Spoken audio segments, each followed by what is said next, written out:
परमहंस गीता, दूसरा अध्याय, 13वां श्लोक। यह क्षेत्रज्ञ परमात्मा सर्वव्यापक, जगत का आदि कारण, परिपूर्ण, अपरोक्ष, स्वयं प्रकाश, अजन्मा, ब्रह्मा आदि का भी नियंता और अपने अधीन रहने वाली माया के द्वारा सबके अंतःकरणों में रहकर जीवों को प्रेरित करने वाला समस्त भूतों का आश्रय रूप भगवान वासुदेव है। तो कह रहे हैं नमनाचार्य जी, जब परमात्मा सभी जीवों के अंतःकरण में विद्यमान है, प्रेरित करते हैं, तो यह प्रेरणा सभी मानवों में एक जैसी क्यों नहीं है? यदि प्रेरित करने वाले वासुदेव ही हैं, तो उसकी अभिव्यक्ति व दिशा में इतना अंतर क्यों? क्या इसमें व्यक्ति के परिवेश की भी कोई भूमिका है? और जब सभी लोगों में एक ही प्रेरणा संचारित है, तो फिर संगति पर इतना जोर क्यों दिया जाता है?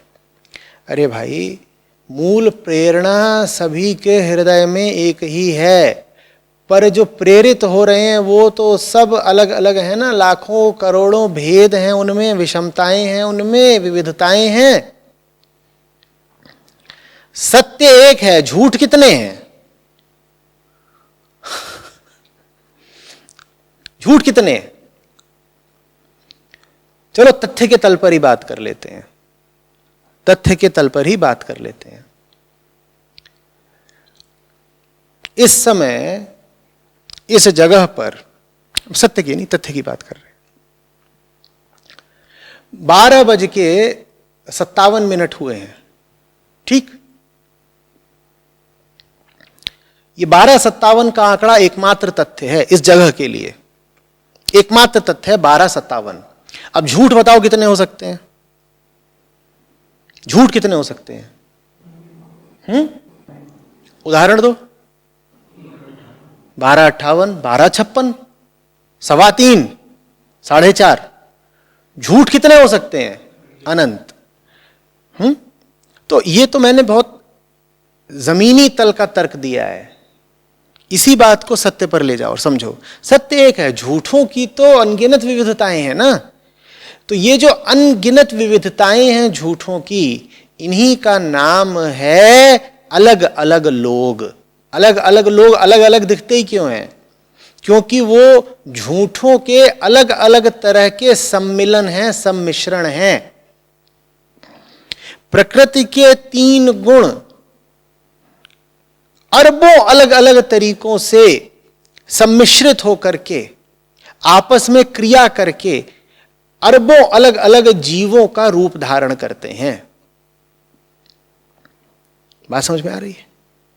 अगर सब गुण प्रकृति ही हैं, सब गुण माया ही हैं, तो उन गुणों से बने हुए ये सब जीव क्या हैं? माया के अलग अलग रूप हैं। और क्या हैं? तो मूल प्रेरणा परमात्मा के रूप में तुमने बिल्कुल ठीक कहा, एक होती है, लेकिन लोग बिल्कुल अलग अलग है, विविध विविध हैं। सत्य एक है, पर ये अलग है, ये अलग है, इसीलिए इनके निजी सत्य भी अलग अलग होते हैं। इसे हम कहते हैं ना माय पर्सनल ट्रुथ। आजकल बहुत चलता है कि भाई मल्टीपल ट्रुथ्स, और उसको कहा जाता है ये बात तो डाइवर्सिटी की है, टॉलरेंस की है। You have your truth, I have mine truth. ये बात भयंकर है, ये बात राक्षसी है। Your truth to you and my truth to me. ये बात घोर, गहरे और घटिया अहंकार की है, लेकिन चलता है। इसीलिए चलता है क्योंकि हम झूठ हैं।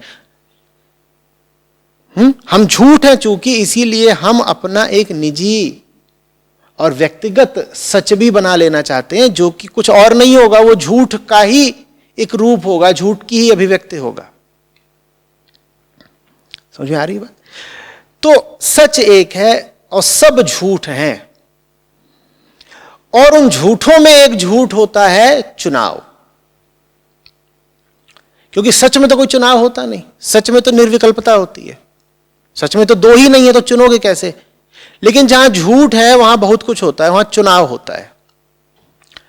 और झूठों में जो ये चुनाव का झूठ बैठा हुआ है, ये जो चुनाव की झूठी आजादी बैठी हुई है, वो आजादी कहती है मैं सच को चुन भी सकता हूं और मैं सच को अस्वीकार और तिरस्कृत भी कर सकता हूं। तो प्रेरणा एक है, लेकिन जो प्रेरित इकाई है जिसका नाम अहम है, उसके पास हमेशा यह विकल्प है कि वो सच को चुने कि न चुने। कोई चुनता है, कोई नहीं चुनता है। तुम कारण मत पूछना, तुम ये मत कहना कि जब सब कुछ परमात्मा चला रहा है तो कुछ लोग परमात्मा को चुनते हैं, कुछ नहीं चुनते। क्या इसमें तो परमात्मा का भी कोई बस नहीं है, ये तो तुम्हारा खेल है, तुम जानो। सत्य जो अधिकतम हो सकता है वो है, सत्य जो अधिकतम दे सकता है उसने दे रखा है। लेकिन जहां तक हमारी बात है, अस्तित्वमान सिर्फ सत्य नहीं है, अस्तित्वमान हम भी तो हैं। अगर अस्तित्वमान सिर्फ सत्य होता तो हमारे गालों पर आंसू क्यों होते भाई? सत्य रोता है क्या? जहां तक हमारा सवाल है, जहां तक हमारी नजर है, जहां तक हमारी मान्यता है, हम क्या कहते हैं? सच है और हम भी तो हैं। अधिक से अधिक हम ये कह देते हैं सच है और हम भी, और हम सच को मानते हैं। लेकिन हैं तो हम फिर भी, हम हैं फिर भी, और हमने ये अधिकार भी रखा है कि हम सच को माने चाहे ना माने। यही चुनाव है जो गड़बड़ है। झूठ के पास हमेशा चुनाव उपलब्ध होता है कि माने चाहे ना माने। अभी मान रहे हैं, अभी हमारा मन ठीक है, मूड बढ़िया है तो हम सच को मान रहे हैं। मूड उखड़ेगा, मानना बंद कर देंगे, दरवाजे बंद। बात समझ में आ रही है? हमारे देखे, हमारी दृष्टि में सिर्फ सच की ही हस्ती थोड़ी है, हम भी तो हैं। हम नहीं है क्या? हम ना हो तो सच की बात कौन कर रहा हो यहां पे? हम ना हो तो ये सवाल जवाब कौन कर रहा हो यहां पे? अब ना तो सच सवाल पूछता है, ना सच सवाल का जवाब देता है। यहां तो जो हो रहा है वो झूठ का ही खेल है। सवाल पूछने वाला भी सत्य तो नहीं हो सकता, और सवाल का जवाब देने वाला भी सत्य तो नहीं हो सकता। सत्य को क्या पड़ी है कि पूछेगा कि सुनेगा? और कितने सत्य होते हैं कि एक पूछ रहा है, एक सुन रहा है। सत्तू एक सत्तू दो, ऐसा तो होता नहीं ना।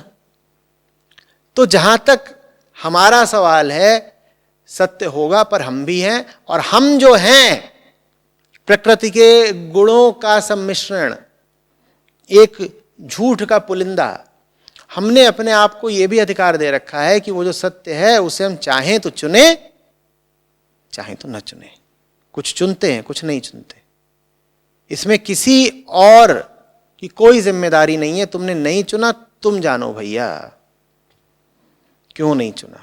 ये मत कह दीजिएगा कि कुछ लोगों के लिए आसान होता है, वो चुन लेते हैं, हम तो बाल बच्चे वाले लोग हैं।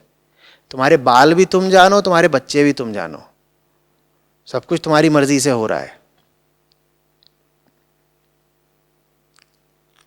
ये मत कह देना कि हम तो अनाड़ी हैं, हम तो कुछ जानते नहीं, भोले भाले हैं, ये हो गया हमारे साथ, परमात्मा ने ऐसा क्यों किया हमारे साथ। नहीं, ना तुम भोले भाले हो ना अनाड़ी हो, जो किया तुमने किया है। फिजूल की बात करके परमात्मा को दोष तो दो मत। जब मजे ले रहे होते हो तो कहते हो परमात्मा मजे ले रहा है, तब तो कहते हो आई एम एंजॉइंग। और फिर मजे लेते लेते जब कुछ कांड हो जाता है, बाल बच्चे हो जाते हो, तो कहते हो हे भगवान ये तूने क्या किया है। मजे जब आ रहे थे तुमको आ रहे थे, जब कांड हो गया तो हे भगवान ये तूने क्या किया। ये क्या है? तुम हो जो ये विकल्प रखता है कि कभी मजा चुनूंगा और कभी मर्म चुनूंगा, सत्य चुनूंगा। अधिकांशतः हम मर्म नहीं चुनते, मजा चुनते हैं।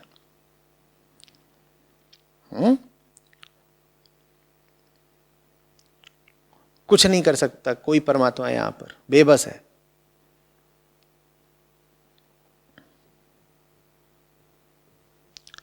जिस परमहंस गीता का उद्धरण दे रहे हो उसी में वर्णित है कि जो तैयार नहीं है उसके तो उपनिषदों के वाक्य भी काम नहीं आ सकते।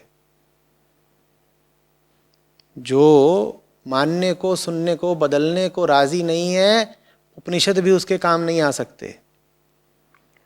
अब परमात्मा अपने आप को और किस रूप में तुम्हें भेंट करे? उपनिषदों के रूप में कराए भेंट।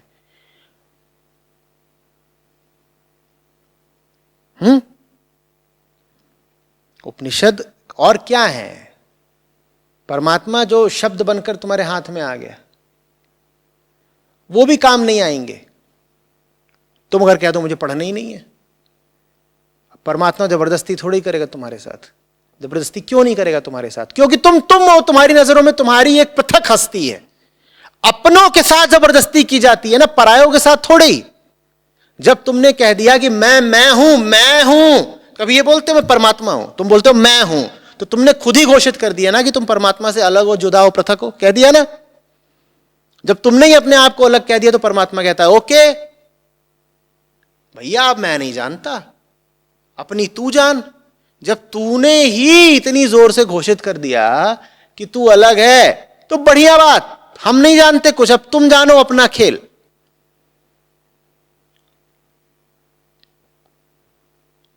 आ रही बात समझ? वो फिर हाथ खींच लेता है वापस।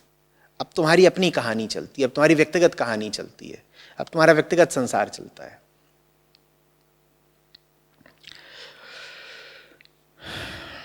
फिर पूछा है कि अगर प्रेरित करने वाले वासुदेव ही हैं तो अभिव्यक्ति व दिशा में लोगों की इतना अंतर क्यों? क्या इसमें व्यक्ति के परिवेश की भी कोई भूमिका है? बिल्कुल भूमिका है परिवेश की, लेकिन भूलिएगा नहीं कि आप पर परिवेश का माने माहौल का जो असर होता है, आप चुनते हो कि वो आपको किस दिशा ले जाएगा। समझिएगा, एक आदमी है जो गंदे परिवेश में ही पैदा हुआ है, उसके आसपास सब ऐसे ही लोग हैं, शराबी, कबाबी, कामी, यही सब चल रहा है। इस व्यक्ति के ऊपर दो तरह के असर हो सकते हैं। या कह लीजिए कि उसी माहौल में दो बच्चे हैं जो वहीं पैदा हो रहे हैं, वहीं बड़े हो रहे हैं। उन दो बच्चों के दो रवैये हो सकते हैं अपने इस परिवेश को लेकर। एक बच्चा कह सकता है कि चूंकि मैं इस माहौल में पैदा हुआ हूं तो इसीलिए ऐसा ही हो जाऊंगा। कितनी सीधी बात है कि मैं इस माहौल में पैदा हुआ हूं तो मेरे पास विकल्प ही क्या है, मैं ऐसा ही हो जाऊंगा। और दूसरा बच्चा कह सकता है सौभाग्य है मेरा जो मैं इस माहौल में पैदा हुआ, मुझे दिख गया कि कैसा नहीं होना है, मुझे दिख गया कि जो लोग ऐसे हो जाते हैं उन्हें कितना कष्ट भोगना पड़ता है और कैसा नारकीय उनका जीवन होता है। चूंकि मैं यहां पैदा हुआ हूं इसीलिए मैं कसम खाता हूं कि मैं ऐसा नहीं रहूंगा। एक ही चीज है और देखो कितनी भिन्न भिन्न प्रतिक्रियाएं। एक बच्चा कह रहा है चूंकि मैं यहां पैदा हुआ हूं इसीलिए मेरे पास कोई विकल्प नहीं, मैं ऐसा ही हो जाऊंगा, जैसा मेरा परिवेश माहौल है मैं भी वैसा ही हो जाऊंगा। और दूसरा कह रहा है चूंकि मैं यहां पैदा हुआ हूं इसीलिए अब तो मैं और मुट्ठी भींच कर संकल्प लेता हूं कि मैं ऐसा तो नहीं जीऊंगा। तो परिवेश की भूमिका में क्या बोलूं, मैं तो घूम फिर करके एक ही शब्द पर आता हूं, चुनाव। परिवेश कैसा भी हो, चुनाव आपका है कि आप उस परिवेश के साथ क्या करेंगे।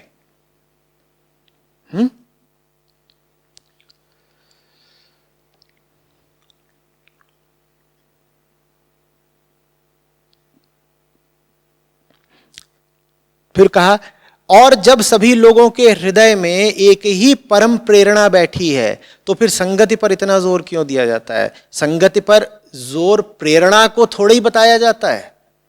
वो जो हृदय में परम तत्व बैठा है उसको थोड़ी सीख दी जा रही है कि बेटा सही संगति करना।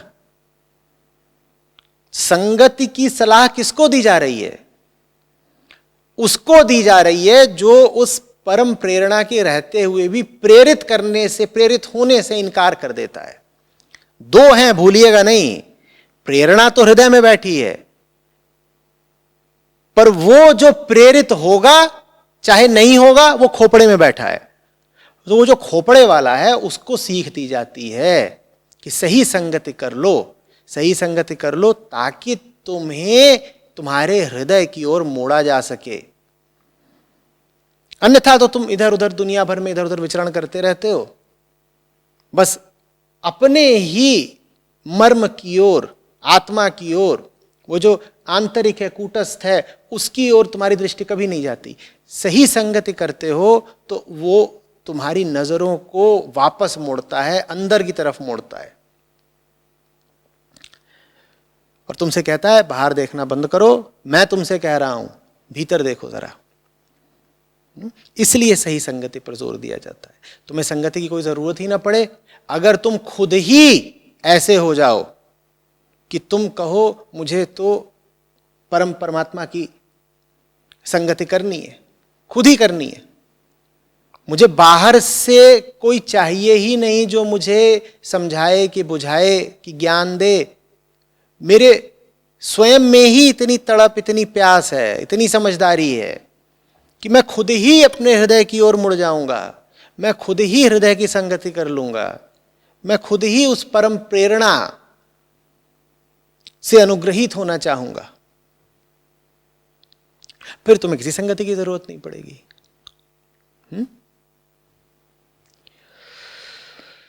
तो आचार्य जी, मेरा सवाल ये है कि अगर कोई चुनौती स्वीकार करता है तो उसमें भी तो वो यही कहता है ना कि मैंने चुनौती ली।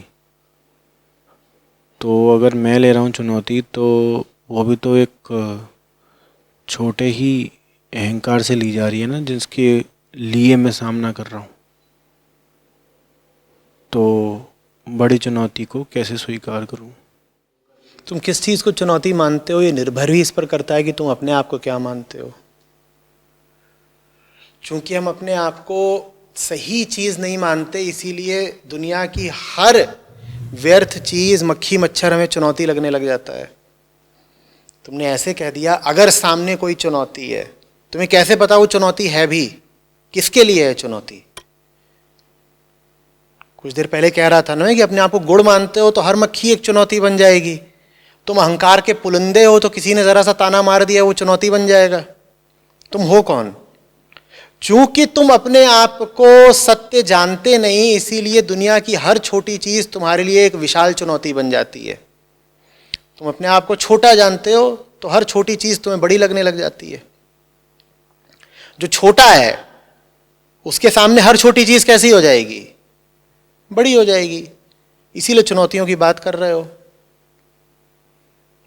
जो आदमी सही जीवन जी रहा है, सही काम में डूबा हुआ है, अधिकांश चुनौतियों का तो उसे पता ही नहीं लगेगा। वो कहेगा ये कोई बात है, कोई चुनौती है, ये कोई मुद्दा है जिसमें हम उलझे। हमारे पास उलझने के लिए बहुत बड़ी चीज है, चुनौती कहां से आ गई? कोई चुनौती है नहीं तो फिर बात बात में चुनौती है। छज्जन ने चूटी काट ली, चुनौती आ गई। और क्या हुआ? वो फलाना खरगोश आज मुझे मुंह चढ़ा रहा था, चुनौती आ गई। और क्या हुआ? तो दाल में आज नमक ज्यादा था, चुनौती आ गई। तुम्हारी चुनौतियों का स्तर तुम्हारे जीवन के स्तर के बारे में सब बता देता है ना। तुम किस बात को चुनौती मान रहे हो? बड़े आदमी की पहचान ही यही है कि वो छोटी चुनौतियां देख ही नहीं पाता, उसको समझ में ही नहीं आती छोटी चुनौतियां, उसे उपेक्षा भी नहीं करनी पड़ती, उसे छोटी चुनौतियां दिखाई ही नहीं पड़ती, वो आगे बढ़ जाता है। और छोटे आदमी की पहचान ये है कि वो हर समय बिल्कुल बिलबिलाया रहता है। कभी यहां से उसे कोई कोंच देगा, कभी यहां कोई परेशान कर देगा, बात बात में आहत होता है, चोट लगती है। और जिस आदमी को मजबूत होना होता है, आगे बढ़ रहा होता है, पहली बात उसे छोटी चीजों से चोट नहीं लगेगी। दूसरी बात, वो और बड़ी चीजें खोजेगा और उन बड़ी चीजों से चोट खाने को तैयार रहेगा। वो कहेगा जितनी बड़ी चीज से चोट खाऊंगा उतना ज्यादा मैं सुरक्षित होता जाऊंगा चोट खाने के विरुद्ध।